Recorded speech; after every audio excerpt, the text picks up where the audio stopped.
un aspetto che secondo me manca un po' ad Antonio Conte, che secondo me è un allenatore di livello altissimo, è l'accettare il caos, che è un aspetto che adesso torna tantissimo al calcio europeo. Accetto il caos e provo, se può sembrare paradossale, un po' a controllarlo, a dominarlo, però devo accettare il caos. E il caos, se penso al Napoli adesso, ad esempio Alisson Santos, che ha fatto. I rumori. Crescere è l'unica cosa che conta, amici bellini, e io questo cerco di fare in questo canale, e alzare il livello più di così sarà veramente difficile, perché l'ospite di oggi è il non plus ultra per quanto riguarda l'analisi e il racconto calcistico. Nel mio disperato tentativo di portarvi contenuti che non siano influenzati necessariamente da un'idea o da un preconcetto, l'analisi della stagione del Napoli e di quelle che possono essere le prospettive, fatta in maniera approfondita, possibilmente oggettiva, e con tutta la calma di questo mondo, perché alla fine è calcio. Lasciate un like, se siete nuovi iscrivetevi al canale, e se non siete iscritti a lui, Andrea Marinozzi, andate subito ad iscrivervi, aprite un'altra finestra e poi tornate qua. Amici bellini, penso che l'abbiamo messa qua la barra della qualità, e dopo questo sarà difficile superarla. Ho l'onore veramente importante di presentarvi, di portarvi Andrea Marinozzi, il migliore in Italia. Ciao, ma che presentazione! Dovremmo chiudere qui, facciamo solo presentazione. Ciao, saluti, ci vediamo alla prossima. Adesso Lo possiamo rimetto. solamente scendere di livello. Lo Grazie, rimetto grazie. alla fine anche come chiosa. Lo Vai. rimetto alla fine come chiosa. Andrea, io ti ringrazio tantissimo per aver accettato il mio invito in un finale di stagione, insomma, dove il campionato si è riaperto, tra virgolette, per questa corsa Champions, dove niente è certo.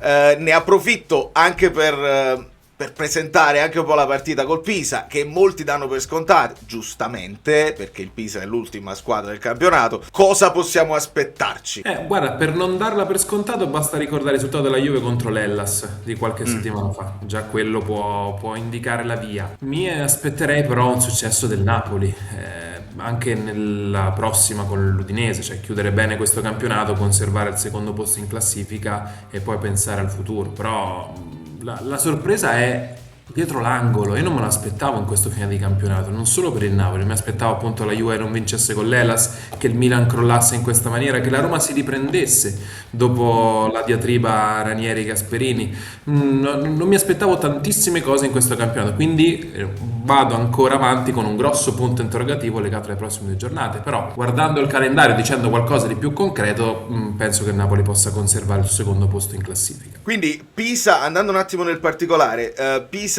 blocco basso rispetto per esempio a un Bologna, dove abbiamo avuto un po' di difficoltà perché loro ti prendono alti e ti prendono a uomo. Col Pisa ci dobbiamo aspettare un po' più di attesa. Sì, sì, è cambiata così con Iliemark rispetto a Gilardino. Con Gilardino c'era maggiore aggressività, magari scegliendo i momenti della partita. Con Iliemark c'è molta più attesa, però la squadra dimostra di essere veramente debole all'interno delle due aree di rigore. Quando crea opportunità è una squadra che ha difficoltà nel concretizzare quelle poche volte che crea, meno con Iliemark rispetto a Gilardino, e ha grosse difficoltà a difesa dell'area di rigore. E poi, a differenza dell'Hellas, che ha avuto un po' più di orgoglio in questo finale, credo non abbia gettato un po' troppo presto la spugna i ragazzi del Pisa, e anche l'ultima giornata con l'espulsione, con una partita buttata via. Pensavo che potessero tirar fuori un po' di orgoglio e fare qualche buona prestazione, invece non ci sono riusciti, proprio lontani da qualcosa di decente che possiamo ammirare nel nostro campionato, proprio male. Quindi adesso deve uscire fuori anche la differenza di qualità che c'è ovviamente con il Napoli. E dove deve trovare il Napoli? Perché io, guardando un po' di dati, ho notato che insomma il Napoli non eccelle in nessuna fase in particolare. Non abbiamo il migliore attacco, non abbiamo una difesa impenetrabile, che invece l'anno scorso è stato il nostro punto di forza. C'è qualcosa in cui il Napoli è migliore delle altre, oppure bisogna trovare nell'equilibrio di tutte le fasi la nostra forza nel finale? Credo la seconda, l'equilibrio di tutte le fasi. Migliorare aspetti che sono stati non ben sfruttati in questa stagione. Anch'io durante tutto l'anno ho sempre monitorato i dati del Napoli, a partire già dallo scorso anno, perché erano molto interessanti. Come sottolineavi giustamente tu, una solidità difensiva, ma non una brillantezza offensiva. Chiudono il campionato al quinto, sesto sesto posto per expected goal creati, quindi lontani dalla vetta. Anche quest'anno più o meno siamo lì in zona sesto, settimo posto. Manca un po' più di solidità difensiva. Per me è un aspetto strettamente legato alla testa. Io ho una teoria ormai che porto avanti da tempo per diversi allenatori, diverse squadre, ma in generale per il calcio, che è uno sport, ripeto, a basso punteggio, una cosa che ripeto ogni volta, continuo a dire questa cosa, e quindi vive tantissimi di episodi. E se consideriamo, lasciamo stare quest'anno, pensiamo allo scorso anno Napoli campione, era una squadra che difficilmente dominava le partite, quindi difficilmente riusciva a abbassare la percentuale di casualità che c'è inevitabilmente all'interno della partita, ma era forte di testa, indirizzava l'episodio, era difficilissimo segnargli in area di rigore, infatti ha subito soprattutto all'inizio diversi gol da fuori, magari con giocate individuali degli avversari. Ha subito l'ultimo gol di testa contro il Genoa alla penultima giornata, non subiva mai da palla inattiva, perché era fortissima così. Vinco io, vinci tu, vinceva il Napoli, sempre.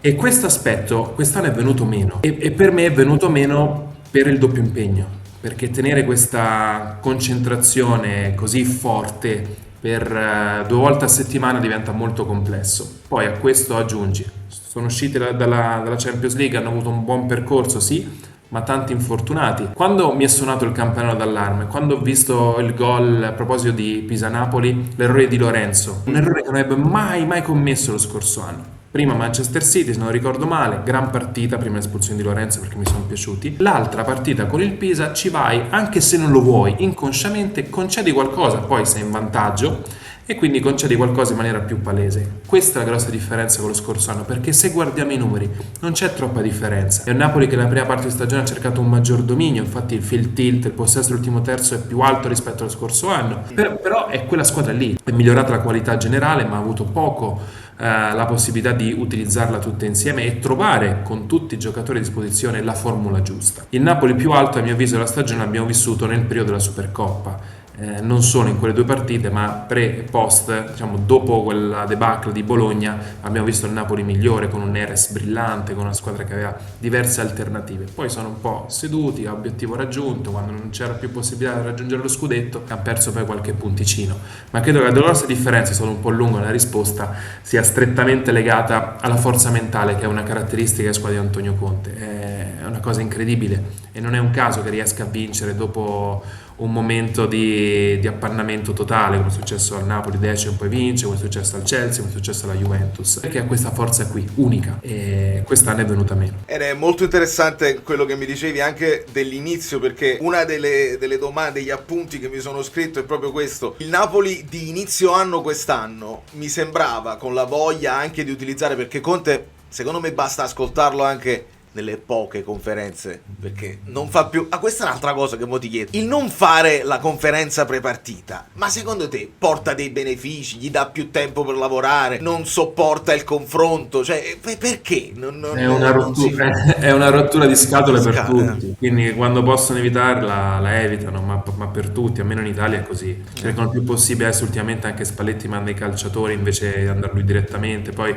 con la scusa del doppio impegno proprio le abbiamo viste pochissime conferenze stampa, e spesso sono proprio abbracciati tutti alla retorica, alla banalità. Certo. Non perché e poi non quando Conte perde sono anche risposte molto condizionate dal risultato, quindi la post partita è difficile per lui, la soffre. È difficile, molto difficile, e non solo per lui, non solo per lui. Certo, e quindi quello che mi stavo riallacciando è che lui l'ha detto proprio: io ho cercato semplicemente di mettere i migliori, ho guardato la rosa, i migliori 11, dovevo cercare un modo per metterli tutti insieme, e si è parlato dei famosi, quelli che hanno chiamato i Fab Four, cioè tutti i centrocampisti, che qualcuno ha anche poi detto no, sono un problema perché McTominay non viene depotenziato, De Bruyne è un problema, ne abbiamo già parlato e questo secondo me è stato anche debancato in maniera precisa. Secondo te, senza quegli infortuni, più possesso rispetto all'anno scorso? Perché l'idea era di avere di più il pallone. Sì, l'ha detto Conte più volte. Io ricordo, lo ha sottolineato, credo prima della gara contro il Torino, ero in studio o dopo, non ricordo, quella sconfitta. Comunque ha sottolineato questo aspetto qui: è cambiato il nostro status, ha detto più volte. Ora siamo una squadra campione d'Italia, sono arrivati giocatori di spessore differente, dobbiamo cambiare anche tipologia di gioco, magari maggiore aggressività, più presenza all'ultimo terzo di campo, concedere anche un po' di campo agli avversari, che è inevitabile, ma con la maggiore qualità poi riesco a indirizzare la partita. Il principio generale, secondo me, questo è rimasto più o meno in tutta la stagione. Poi ha dovuto fare di necessità virtù la serie lunghissima di infortuni, e spesso sento dire anche gli altri hanno avuto gli infortuni. È vero, ma non sono infortuni singoli. Il Napoli ha avuto infortuni di reparto, tutti insieme, in cui dovevi trovare veramente la soluzione. Io ricordo prima che era la partita con l'Udinese, non si sapeva chi potesse giocare in mezzo al campo, poi si è inventato Elmas nei due, sempre una soluzione diversa alle difficoltà enormi che hanno avuto. E non voglio dire semplicemente hanno avuto difficoltà, ciao, mettiamo da parte la stagione e andiamo avanti, ma bisogna capire il perché di tutti questi infortuni, non sono casuali, non penso alla casualità, magari qualcuno sì, sicuramente va spiegata, io non posso farlo perché non ho proprio gli strumenti per farlo, però c'è una motivazione sicuramente che va analizzata bene nel dettaglio. Io sentivo l'altro giorno proprio Borca Valero parlare, che insomma è uno di quelli che lo conosce bene, e dice ha delle responsabilità in quella sfortuna perché ti spreme? No, non perché ti sprema, però è ovvio che l'esigenza sua di allenamenti più l'esigenza tua stessa per voler fare bene e per dimostrare proprio anche a lui in allenamento che vuoi essere titolare, che vuoi essere parte, comporta del rischio, ma è parte del gioco. Se la sua richiesta sia in partita e in allenamento è 120 però sempre, allora ci sono dei giocatori che probabilmente per darti questo, per dimostrarti in allenamento che loro meritano il posto, magari vanno oltre quello che il fisico gli permette, e quindi questa è una delle possibilità. Però Andrea, io il miglior Napoli l'ho visto paradossalmente quando siamo passati poi al 3-4-2-1, e in quella fase che dicevi anche tu prima, no? Nel momento della Supercoppa, poi abbiamo vinto una serie di scontri diretti con le competitor, lì abbiamo visto il miglior Napoli con Neres Højlund, poi dopo sostituito da Vergara. Poi ci siamo persi di nuovo. Secondo te, andando avanti, se si continuasse con Conte, questo poi è un altro dubbio, ne parleremo, si va a cercare di consolidare, perché Conte ha detto è inutile inventarci delle cose adesso, cioè non vuole ritornare a 4 in difesa, per esempio, non credo. Non lo so per il futuro. Per me va al di là del sistema di gioco, perché poi la partita è abbastanza fluida, vive di momenti e sappiamo poi come possono essere cambiati. Perché anche prima, quando giocava con una linea a 4, poi si difendeva sempre a 5, ma abbiamo visto 1 miliardo di volte con Politano a fare il quinto a destra. L'importante è avere 2 esterni di qualità offensivi, o almeno 1 esterno di qualità offensiva, è fondamentale per dare imprevedibilità. Il Napoli ha avuto queste difficoltà. Prima tu dicevi ti aspetti una partita contro il chiuso, sì, e il Napoli ha avuto difficoltà contro il chiuso quest'anno, anche lo scorso anno, ancora di più con Lukaku, anche se Højlund poi ha fatto un buon lavoro. Al Napoli mancano tantissimo i gol in transizione, da recupero, segna pochissimo e crea pochissimo in contropiede. Lo scorso anno ha lo stesso dato, anche quest'anno leggermente meglio. Penso al gol fotografia da utilizzare, è il gol contro lo Sporting, con De Bruyne supera 3 e poi l'ambuca per Højlund. Però è una rarità, il Napoli ha segnato l'abbiamo visto una volta. Ha segnato poco in contropiede, anche il gol di McTominay contro l'Inter è una giocata in contropiede, e ha segnato pochissimo da recupero palla, solamente un gol da recupero palla offensivo. Ha fatto tipo 70 tiri in meno rispetto alla prima da recupero palla offensivo. Sono questi aspetti che mancano e sono fondamentali. Ora si crea tantissimo da diversi anni da recupero palla. Un'occasione su 3 arriva da recupero palla, l'85% delle azioni manovrate portano a niente.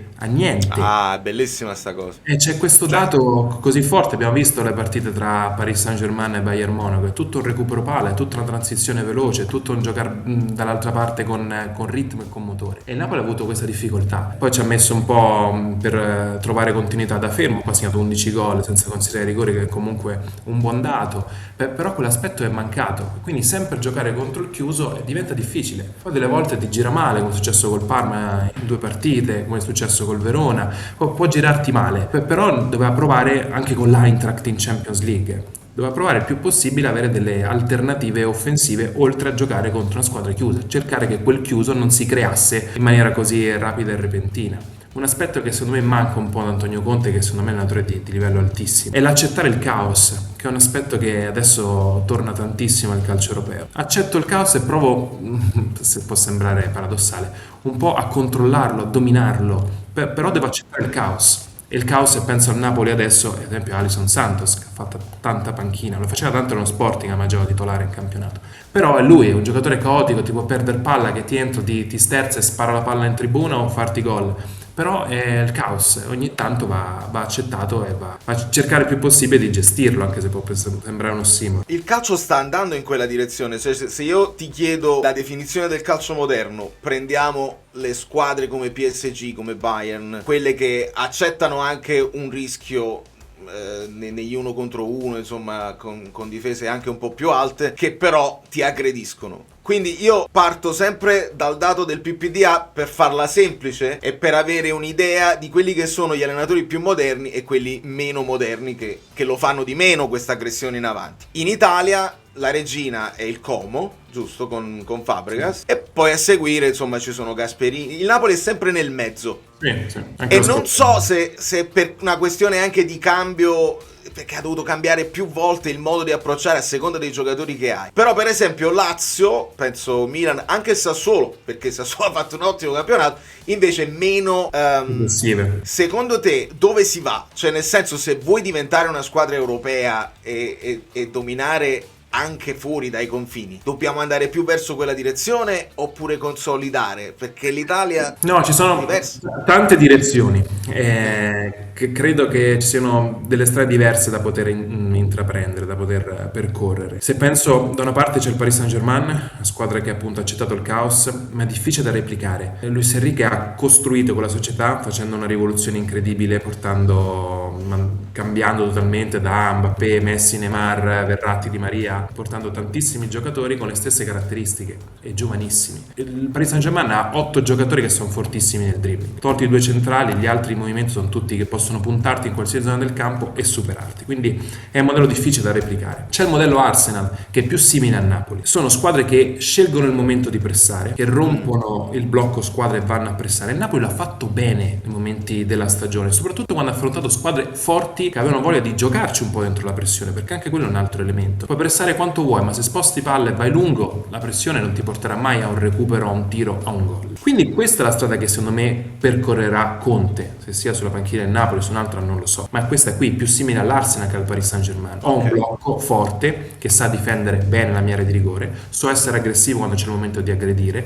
quindi rompo la struttura della squadra che conosciamo bene per essere forte sull'avversario con riferimento all'avversario e alterno questi momenti. Il Napoli a me l'ha fatto bene quando c'è il momento di farlo, non lo fa con continuità, non è la Roma che ti pressa uomo a tutto campo, il Bologna che ti pressa uomo a tutto campo, ma ha un maggiore equilibrio rispetto a queste squadre. Però deve cercare di farlo meglio. Quando l'ha fatto, per me l'ha fatto bene con le squadre forti. Il Napoli a me è piaciuto più con le squadre forti che con le squadre medio-piccole quest'anno, quando poteva giocare un pochino dentro la pressione, e penso al gol fatto contro l'Inter a San Siro, con Politano che da sinistra va in mezzo, va dall'altra parte, giocano, mettono dietro e fanno gol, rispetto a quando ho dovuto giocare con una squadra che stava lì, ti aspettava, arrivavi e che faccio adesso? È mancata alcuni momenti della stagione un po' di qualità, quando per esempio c'era Neres, dava elettricità e caos di cui parlavamo prima. Per il resto è mancata un po' di qualità e anche un po' di coraggio nel fare delle scelte azzardate o rischiose rispetto alla routine classica. Poi è mancato Lukaku, Cioè, ha fatto 40 minuti, è una cosa che diamo per scontato, ma è mancato Lukaku, che a proposito di giocare nel chiuso gli tiri la palla addosso e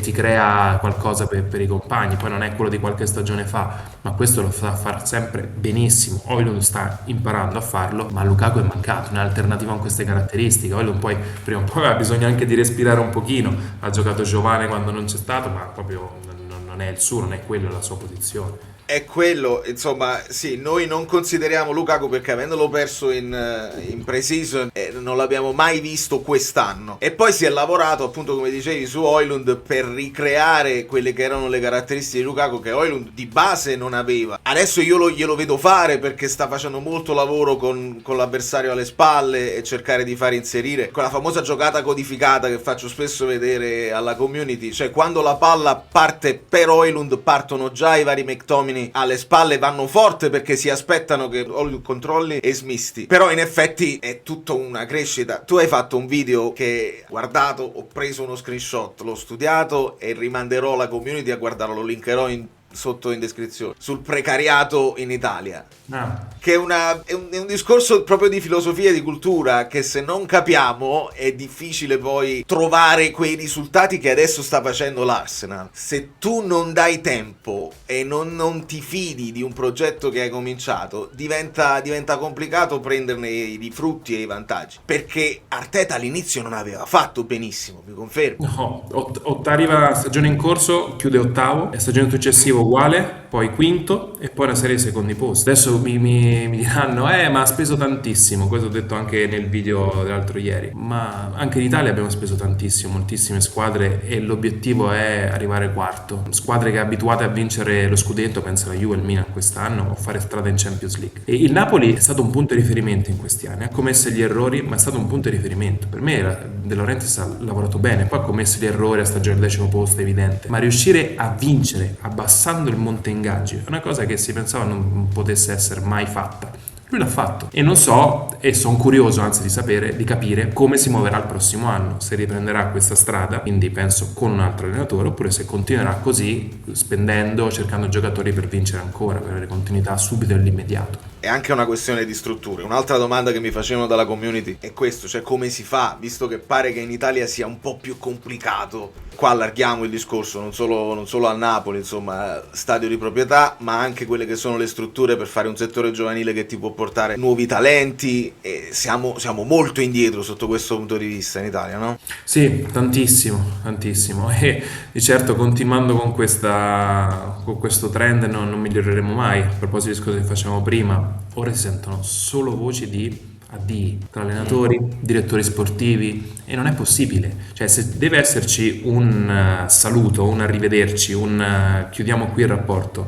deve essere chiaro da settimane ormai, e già lavorare al futuro in maniera evidente, come è successo, per esempio il Bournemouth, Iraola va via, già c'è Marco Rose al suo posto a luglio. Però questo non succede mai, progetti iniziati da un anno e già sono da buttare via, e riparti sempre anno zero e poi accettano l'anno zero. E per le strutture siamo indietro ormai anni luce, ma non solo rispetto all'Inghilterra, alla Germania, alle squadre e ai campionati che vediamo superiori a noi. È capitato di girare un po' l'Europa, la Polonia ha 1 miliardo di stadi bellissimi, cioè la Polonia, e sono avanti in tantissime cose. A livello giovanile poi dobbiamo riformare tantissimo, a livello primavera, ma andando anche più in basso, togliere il risultato, discorso che facevo anche poche settimane fa. E c'è l'esempio del Cagliari, che proprio anche con il Napoli sta giocando la permanenza nella primavera, che è stata una società quest'anno che ha portato ragazzi dalla primavera alla prima squadra, perdendo magari partite perché aveva 3P, Mendy, Liteta in prima squadra invece di giocare con la primavera. Ma questo deve essere premiato, deve andare al di là del risultato di campo, la permanenza oppure no in una categoria, che può valere per la primavera come un po' tutte le altre. In Inghilterra funziona così, in Inghilterra deve avere dei parametri per essere in classe A, deve avere dei parametri. Se la tua squadra vince tutte le partite ed è nella seconda categoria, ma non hai la struttura,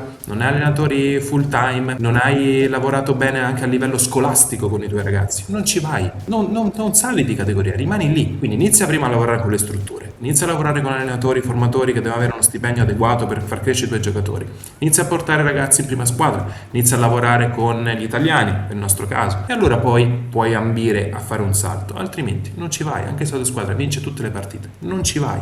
Non so se sarà mai fatto questa cosa. L'unica cosa positiva è stata fatta in questi anni sono le seconde squadre, che a me piacciono tantissimo e ti permettono di avere un ingresso nel calcio professionistico più comodo rispetto alle squadre che non ce l'hanno, perché rischi, appunto, il Napoli quest'anno sta godendo Vergara, si è goduta Vergara, ma il rischio di non vederlo mai con la maglia del Napoli c'è stato. Giri in prestito, ti fai male come è successo a lui, perdi un'opportunità, vai in un'altra squadra, magari non piace l'allenatore, non giochi e ti perdi.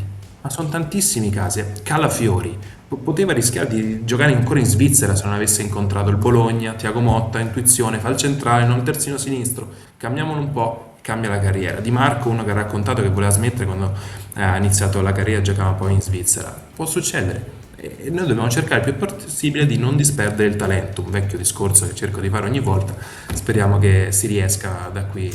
D'altra parte serve però quella pazienza di cui parlavamo prima, perché se vediamo una partita e già bolliamo E non parlo solamente, i tifosi, vabbè, è come li controlli, i tifosi hanno le loro opinioni così, però è da parte anche degli addetti ai lavori che bisognerebbe avere forse, no? Certo, sono d'accordo, i tifosi va bene così, cioè va bene che il tifoso sia di pancia, istintivo. I giornalisti, ma soprattutto i direttori sportivi, dirigenti, presidenti, allenatori, non possono avere questo impulso, non possono avere questa sensazione. Devono lavorare con maggiore pazienza, maggiore tranquillità. È un discorso che ha fatto anche riguardante la Champions League. Se noi pensiamo alle squadre che devono arrivare in Champions League, ogni anno costruisco una squadra per arrivare quarta e poi vediamo. Non arriverai mai poi a vincere lo scudetto, non arriverai mai per anni dentro la Champions League, perché poi il nostro campionato in questo momento storico ha una particolarità, è molto simile alla Premier League per l'incertezza, anche se nell'ultima Premier League poi l'ha sempre vinta il City, tranne il Liverpool con Klopp e con Slot, altrimenti ha sempre vinto Guardiola. Ma il nostro campionato vede una squadra vincere il campionato e poi arrivare decima. Non succede da nessuna parte, è un caso raro. Una squadra che fa la Conference League per anni, poi lotta per non retrocedere, la Fiorentina. In questi ultimi anni, se tu guardi la Liga, Barcellona, Real, Atletico Madrid iniziano sedute. La Champions League ce l'ho, punto al titolo. Non arriva al titolo? Tanto comunque arriva. Atletico Madrid da anni non arriva lì al titolo, ma è comunque sicuro un posto in Champions League. L'incertezza che c'è nel nostro campionato ti porta a prendere scelte così non vado su Vergara, vado su un giocatore pronto subito. Vergara poi vediamo, magari quando in prestito e poi vediamo. Perché devi conquistare subito quel posto che è fondamentale. Però anche quando poi arrivi in quel posto, arrivano soldi, li spendi male e quindi sei sempre al punto di partenza e riproviamoci e rifacciamo e vediamo e sei sempre così. I punti di riferimento può essere l'Inter con una costanza anche societaria che ha avuto in questi anni, infatti sono sempre entrati in Champions League, proprio devono vincere qualche scudetto in più sicuramente, ma hanno fatto 2 finali di Champions e sempre in Champions League. Il Como che ha un progetto chiaro, chiarissimo, dice è facile farlo a Como, probabilmente è facile. Però iniziamo a fare un piccolo passo verso questa direzione. Vabbè, facile farlo a Como, come potrebbe essere facile farlo a Palermo, perché comunque hanno il City Group alle spalle. Cioè, non è detto che avere i soldi significhi automaticamente raggiungere quel risultato. Anzi, secondo me la forza lì è stato proprio l'idea di un allenatore che è anche parte della società, che non si esonera se non arriva il risultato subito. Certo, è stato più facile quello sicuramente anche per Fabregas, ma funziona così, cioè per me funziona così, devi fare un progetto tecnico e affidarlo ad un allenatore, a un direttore sportivo e così si va avanti. Se poi salta per vari motivi l'allenatore, hai costruito una squadra con quelle caratteristiche, devi continuare su quella strada. Non posso pensare adesso, sento le voci, a Bergamo va via Palladino dopo Gasperini, Juric, Sarri. Non è possibile, cioè non è una squadra costruita con una caratteristica, non puoi pensare di prendere Sarri a Bergamo, perché devi cambiare totalmente la squadra o rivoluzionare il modo di giocare che hanno da 10 anni ed è molto difficile. La Lazio l'ha fatto, Sarri Tudor, così una mossa di pancia per 9 partite per raggiungere l'obiettivo, ma così 9 partite è una scelta che può fare una volta, ma non è una scelta per costruire qualcosa. Devi seguire infatti non continua. No, devi seguire una linea, un'idea di tecnica anche per quanto riguarda il futuro di Conte, magari ne parliamo. Qual è l'idea della società? Abbassare il monte ingaggi? Cercare di valorizzare i giocatori che non sono riusciti a valorizzare il ritorno del prestito, penso a Lang, a Lucca, non lo so. Scelgo l'allenatore giusto per questo. È Conte? Sì o no? Altrimenti vado. Non posso pensare però di prendere, non so, Tizio che fa un tipo di calcio, un tipo di idea e Caio che è totalmente l'opposto. Devo pensare a una serie di allenatori con caratteristiche simili per il mio progetto. Ma prima deve essere chiaro il progetto, altrimenti si rischia di sbagliare clamorosamente il nome e non proteggere. È bravissimo. Secondo me il proteggere è poi è la parola chiave, cioè quello che ha fatto vincere l'Inter quest'anno è stata perché l'inizio di Kivu non è stato brillante, non è stato positivo. Le due delle prime 3 partite, Udinese e Juve, venendo poi dal mondiale per club, improvvisamente i dubbi, no, in generale, senza fare la preparazione, vediamo se ha l'esperienza per reggere, è stato protetto, cioè Kivu non è in discussione, mettetevi al lavoro e tranquillamente è andato avanti e ha ritrovato poi delle certezze. Sì, guarda il Milan lo scorso anno, iniziano e Fonseca è subito a rischio, poi va bene il derby e quindi si salva, poi viene esonerato prima della fine dell'anno. È quello che è successo a noi l'anno del 10° posto. Garcia subito non ha avuto quella fiducia estrema sia dalla piazza che dallo stesso presidente, quindi anche perché so soldi, come diceva Maccio Cappone, cioè so soldi, tu li butti, hai fatto una scelta, un investimento, devi difenderlo. Altrimenti, ripeto, riparti da capo, dice quei soldi che ho speso per Garzia, per Mazzari, per Calzona non posso poi investirli sul mercato per prendere un giocatore migliore rispetto a quello che poi riesco effettivamente a prendere. Quindi devi difendere la tua scelta, devi essere forte in tutto quello che fai ed è molto difficile il nostro calcio. Non parlo di Napoli che, ripeto, per me è stato un punto di riferimento in questi anni. Si può fare anche così, si può vincere abbassando il monte ingaggi e togliendo giocatori dall'ottimo curriculum e affidandosi a sconosciuti, Kvara, Kim. Certo. Si può fare, quindi hanno tracciato una strada, però per il resto viaggiamo veramente piano. No, ma è corretto quello che dici ed è corretto anche la prosecuzione di questo discorso, che si può anche perdere spendendo forte, anche facendo l'istantino, lo vediamo, perché poi alla fine ne vince una e le altre devono arrivare dietro, poi il secondo posto ha un valore per qualcuno e per qualcun altro meno. Prima che sconfitti.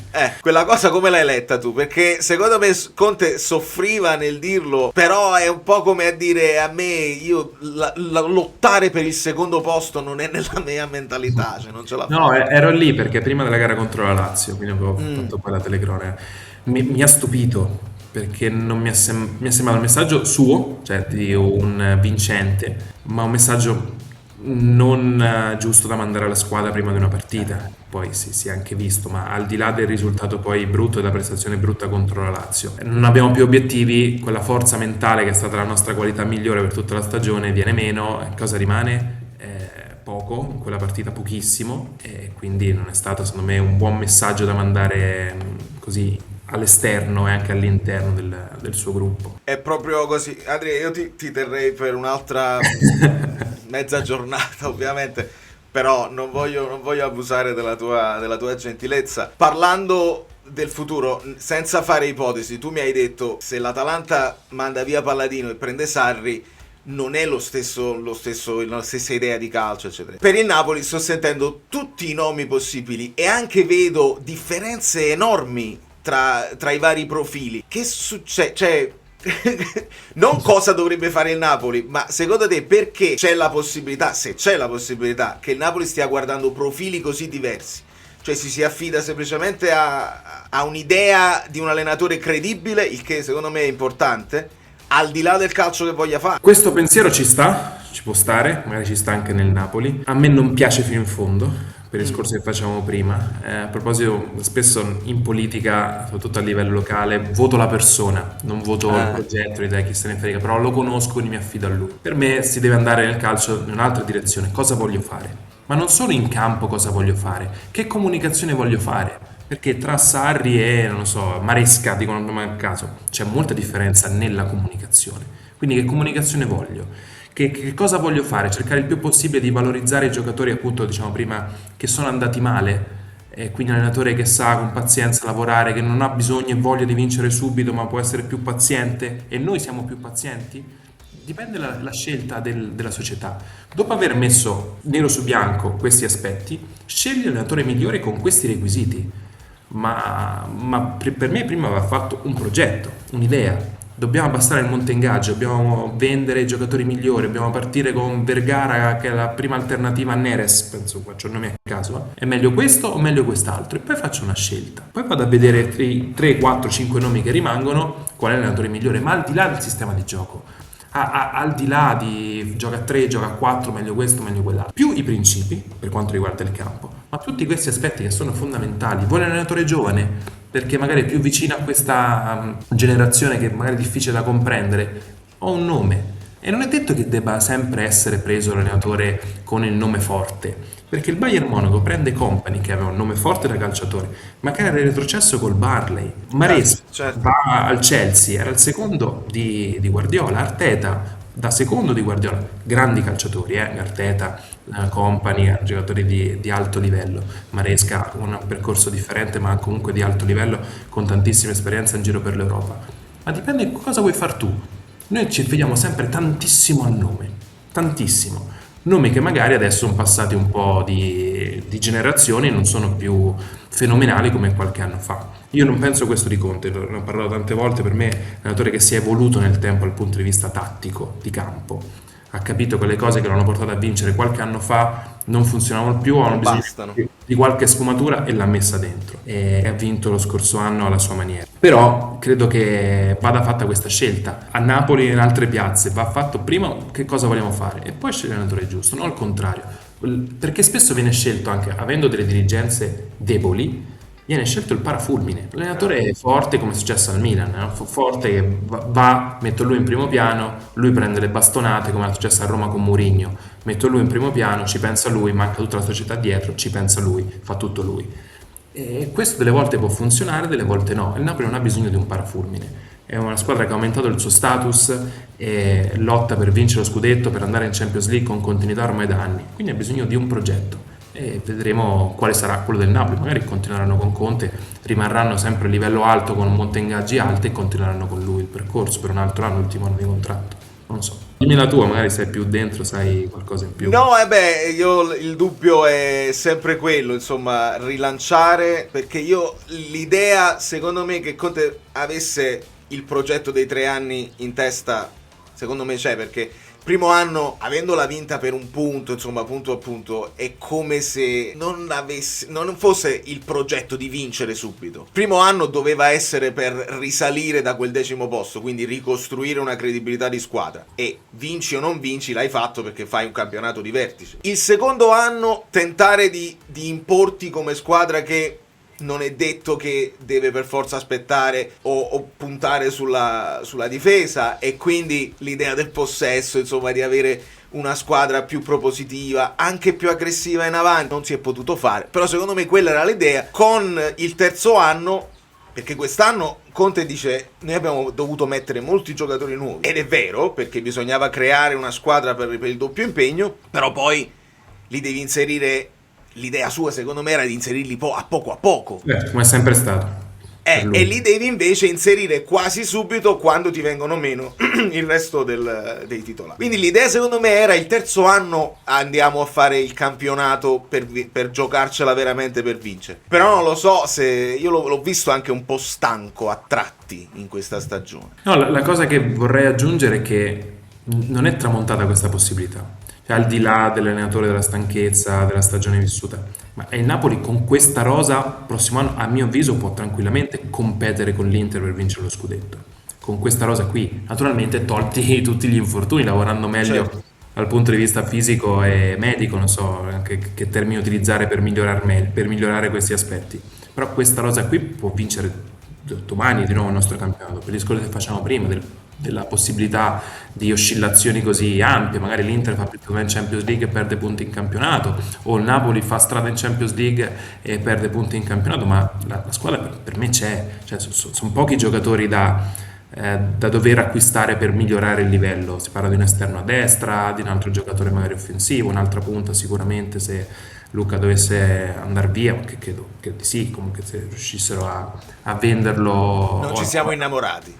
No, è andato veramente male, cioè, non ha fatto niente per farsi apprezzare, Certo. è andato veramente male. Però per me non è, si può pensare più un discorso economico, partiamo un punto e rifacciamo, ma se volessero continuare le basi per vincere, che è la cosa più importante naturalmente, soprattutto per Antonio Conte, visto il discorso che facciamo prima legato alla comunicazione, la base per vincere subito a mio avviso c'è. Non c'è bisogno di tanti giocatori, come ad esempio la Juve la vedo più indietro, il Milan la vedo più indietro, proprio per valore dei calciatori. La sensazione però, adesso veramente ti lascio andare perché mi sto divertendo molto, la sensazione è che la Juventus almeno abbia messo un punto fermo, cioè Spalletti rinnovato a prescindere da quello che sarà il piazzamento finale, quindi a lui si rivolge se poi dovrà sistemare la squadra per essere un po' più completa per il gioco che vuole fare Spalletti. Il Milan invece ti dà l'impressione di essere in dubbio tra direttore sportivo e allenatore. L'Inter va liscia, la Roma pare che abbia detto tra le due scelgo l'allenatore, quindi mi affido più a lui, e poi ci sono le tra virgolette outsiders, nel senso che ogni anno c'è una squadra che fa meglio di quanto ti potessi aspettare e un'altra che magari scivola. Certo. Quindi il Napoli si inserisce in un contesto dove le medio-alte, le medio-grandi sono tutte competitive, magari al ribasso, perché... Sì, se quello diciamo prima, è il campionato difficile da inquadrare alla vigilia perché non c'è una superpotenza come in Germania, in Francia, in cui ti siede e sai, loro vincono lo scudetto. Magari un anno lasciano qualcosa, ma loro vincono il campionato. Per il resto c'è proprio, da noi è così, c'è questo equilibrio che c'è anche in Premier League con ovviamente il livello superiore, ma ti siedi e a parte il titolo, che appunto sono un paio di squadre che possono vincerlo, in Champions può andarci chiunque, da Aston Villa, Newcastle, Bournemouth va in Europa League. Stesso discorso vale per il nostro campionato. Una volta c'è il Como, una volta c'è l'Atalanta, più di una volta, e una volta c'è il Bologna, e sono lì, sono queste. Poi c'è la Roma, poi la Lazio 2 anni non in Europa, magari il prossimo anno torna, ha fatto seconda qualche anno fa. Quindi c'è questa oscillazione continua che ti rende il campionato, per noi che lo guardiamo, più interessante, almeno una cosa interessante, lasciamocela. Per chi deve progettare la squadra, un'ansia di dover costruire una squadra subito forte, quindi vai a prendere Goretzka, vai a prendere Modric, bello però poi fai un anno, questo anno che facciamo? Oppure il rinnovo di Rabiot per un anno nella Juventus, è una cosa che per me è sorprendente quando la Juve decide di rinnovare per un anno un calciatore in scadenza. Ti inquieta. Sì, cioè, perché? Perché ti serve adesso per raggiungere il quarto posto, ma poi non è meglio prendere uno meno bravo di Rabiot oggi con la speranza che poi invece no, si vive la giornata, perché anche a livello economico c'è bisogno dell'entrata della Champions League e si commettono tanti errori e secondo me aumenta il gap con le altre. Quest'anno il gap è stato così ampio per vari motivi, ma poi se analizziamo le eliminazioni delle nostre squadre, a parte l'Atalanta che prende un'imbarcata clamorosa contro il Bayern Monaco, le altre perdono con squadre alla portata, anche meno forti, cioè l'Inter col Bodo, il Napoli prende 6 gol al PSV Eindhoven, perché è un discorso molto mentale, che il nostro campionato così complesso fa sì che la squadra, il calciatore, l'allenatore, pensi magari anche in maniera inconscia di più a raggiungere un obiettivo fattibile, che può essere il quarto posto o l'otto per lo scudetto, piuttosto che tanto se faccio strada in Champions League dove posso arrivare, poi incontro il Paris Saint-Germain, incontro il Bayern Monaco, incontro il Barcellona e perdo. E lasci qualcosina a livello mentale, che è l'aspetto iniziale di cui abbiamo parlato. La testa è fondamentale. Se tu non hai la stessa energia mentale di un'altra squadra, parti con l'epica, anche se quella squadra si chiama Bodo Glimt, PSV Eindhoven, Galatasaray, le Feyenoord dello scorso anno, non sono squadre che tu le guardi più forti rispetto al Napoli, rispetto alla Juve, rispetto all'Inter, ma sono squadre che hanno magari non hanno un campionato competitivo, o come il Bodo fanno 4 partite il periodo invernale e tu invece devi fare la Supercoppa e quell'altra e il campionato, e alla fine la testa ce l'hai più una partita contro la Cremonese rispetto a quella contro il Copenaghen, perché sai che 3 punti a Cremonese ti permettono di arrivare seconda a fine dell'anno o competere con l'Inter, vinci col Copenaghen, sì, vado 16esimo e poi magari esco la prossima. Qual è, per chiudere, il tuo... Anzi no, la facciamo così. In quale campionato allena il tuo allenatore preferito, o meglio quello che ti sta incuriosendo di più? Così facciamo indovinare la community nei commenti e poi ce lo andiamo a studiare, anche perché ci sono allenatori che ogni tanto esce il nome, il Napoli pensa a, e sono tutti diversi, come abbiamo detto, no? Senza che ti faccio l'elenco, e quindi sono curioso di sapere in che direzione andiamo. In quale campionato allena il tuo allenatore più preferito?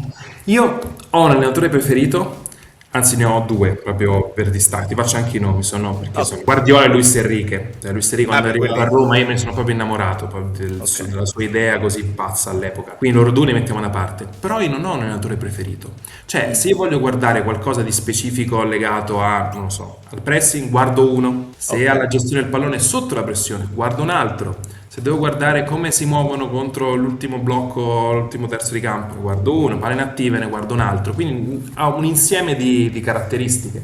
Se vuole posso dire qual è il mio allenatore, anzi la domanda che vuoi fare è: io ho un allenatore preferito per quanto riguarda il pressing, è nettamente il mio preferito e fa qualcosa di diverso rispetto agli altri, la fa in maniera più complessa, cerca di farlo e spesso è efficace in questo.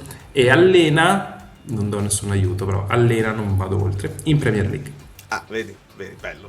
Anche perché una delle domande della community era che la Premier League rispetto a queste le squadre che abbiamo citato, PSG, Bayern, sta diventando anche un po' più pragmatica, secondo te? Cioè un po' più diretta? Sì, è una cosa che hanno sottolineato anche loro, sia calciatori che giornalisti. È abbastanza simile a noi, naturalmente a livello nettamente più alto, Certo. ma molta pressione sull'uomo, quindi poca ricerca di giocare dentro la pressione, molte palle lunghe, poco spazio, aggressività, tutta un'intensità nettamente superiore. Però sì, è l'Arsenal la fotografia della Premier League di quest'anno. Una squadra fortissima da fermo, i gol da fermo sono nettamente aumentati in percentuale, forte nel difendersi bassa con difensori. Ma quello, Andrea, aiutami, è studio, cioè nel senso è dedicare una gran parte dell'allenamento a quelle cose là. Sono tre Giusto? cose per me, che devono unirsi bene. La prima sono appunto le idee, non le metto in ordine, poi scegliete voi l'ordine. Le idee è lavorarci, quindi all'Arsenal Nicolas Jover si occupa di quello ed è bravissimo in questo. Grandi battitori che ti aiutano, Di Marco nell'Inter, cioè, il gol che segnano in finale di Coppa Italia, il gol di Marusic, è lo stesso che fanno contro il Como, è lo stesso che fanno contro il Bologna. Lui lo fa Thuram con la palla e gli va addosso, qui lo fa Marusic, ma ci deve essere un giocatore che te la mette lì la palla, quindi grandi battitori e saltatori. Se sei l'Udinese hai più facilità nel trovare il pallone, se sono tutti alti 1,90. Se sei il Paris Saint-Germain hai qualche difficoltà in più, ma con le idee vai oltre. Cioè, João Neves segna di testa al Bayern Monaco perché riesci a sopperire a questa mancanza che hai. Stavo iniziando già a studiare cose del mondiale, la Repubblica Ceca sono tutti 1,90 m e fanno gol solo da palla inattiva. Quindi mi immagino che continueranno questo percorso, battitori, testa e buone idee. Però sono tre combinazioni che devono esserci in una squadra per far sì che questo migliori. Il Napoli di Spalletti fa 17 gol da corner e non era una squadra così strutturata e fisica, aveva struttura, fisico, idee di Spalletti che vediamo anche adesso già dal calcio di inizio, le punizioni indirette, qualsiasi cosa, e buoni battitori. Unisci questi tre aspetti e riesci a far essere molto efficace.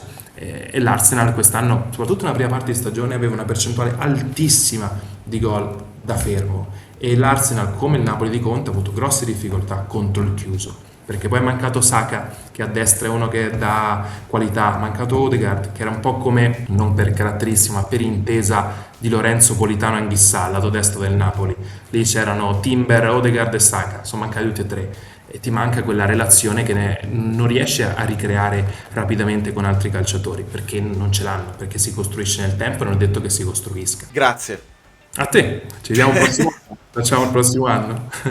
Assolutamente, sono contentissimo perché quando poi si vuole, io c'ho una community molto molto attenta e vogliosa di saperne di più. Ovviamente crescendo i numeri arrivano anche quelli che dicono Conte fa schifo e il non calcio eccetera eccetera, e io invece le cerco le difficoltà di Conte, però le voglio così, cioè le voglio analizzate con i dati e con chi guarda le partite in un certo modo. Non mi basta dire non hai messo Vergara che era in panchina, capisci? No, a me piace farlo così anche per avere un po' di peso in quello che dico, provare ad averlo, poi non solo qui con te, non solo sul mio canale YouTube, ma ovunque che mi capita di sedermi con ex calciatori o campioni del mondo. Ho lavorato per una vita al fianco di Beppe Bergomi, potevo dire secondo me Vergara doveva giocare prima, perché? No, chi sono io per dirlo? Devo dirti, magari Vergara è quello che ha più dribbling nella rosa, dico cosa a caso. Certo. E quindi al Napoli mancano dribbling e giocare a Vergara, potevo fare 1+1 così, abbastanza semplice per dare un po' più di peso, e questo è stato un po' tutto il mio percorso, e anche adesso qui con te. Per me è fondamentale parlare in questa maniera, come fai spesso anche tu. Dire solamente un'opinione, sì, posso ascoltarti, magari ti metto anche like o ti stringo la mano incontro se è simile alla mia, ma va secondo me corroborata con qualcosa di più concreto, che può essere l'occhio o qualche dato che ti aiuta. Amici bellini, Andrea Marinozzi, grazie infinite. A te, a presto, ci vediamo veramente presto, ciao.